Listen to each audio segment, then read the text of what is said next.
For tens of thousands of Utahns getting slapped with overdraft fees, they will soon be much less of a headache. This is one of the state's largest banks' moves to overhaul its overdraft policy. And as KSL consumer investigator Matt Gebhardt explains, it's part of a growing trend. Matt? Mike Denny, regular KSL viewers know we've been reporting for years now on what can best be described as a banking evolution. As traditional banks try to figure out ways to compete with the onslaught of online banks, it's meant the way changes and adaptations to the way they do business. And this latest adaptation could mean you're paying less in terms of fees.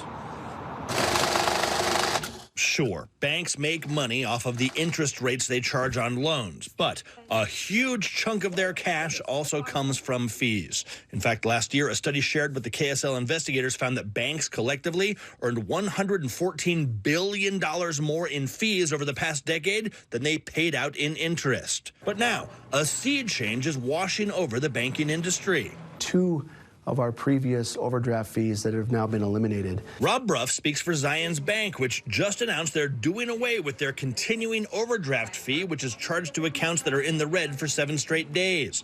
Zions is also nixing its NSF fees for transactions returned unpaid due to non-sufficient funds.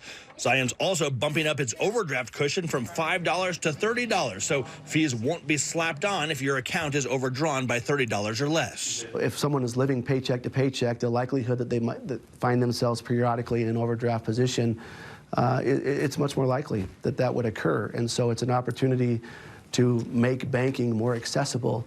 Zions Bank is far from alone. Ally Bank, Citibank, and Capital One have already eliminated their overdraft fees. This as Chase and Wells Fargo are cutting their overdraft charges or limiting their use. But wiping away these fees is a big revenue loss for these banks.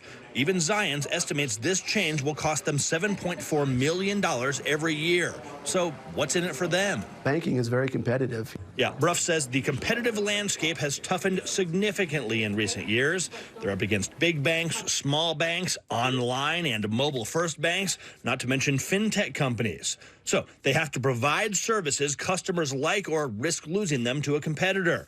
And customers are not exactly fans of fees. We think for us, there's an opportunity in this to not only maintain our competitiveness, but also create a competitive advantage. Zions Bank fee changes go into effect tomorrow. If you got something you want the KSL investigators to look into, let us know about it at the number 385-707-6153, or you can email me, matt@ksl.com. Okay, thank you, Matt. Mike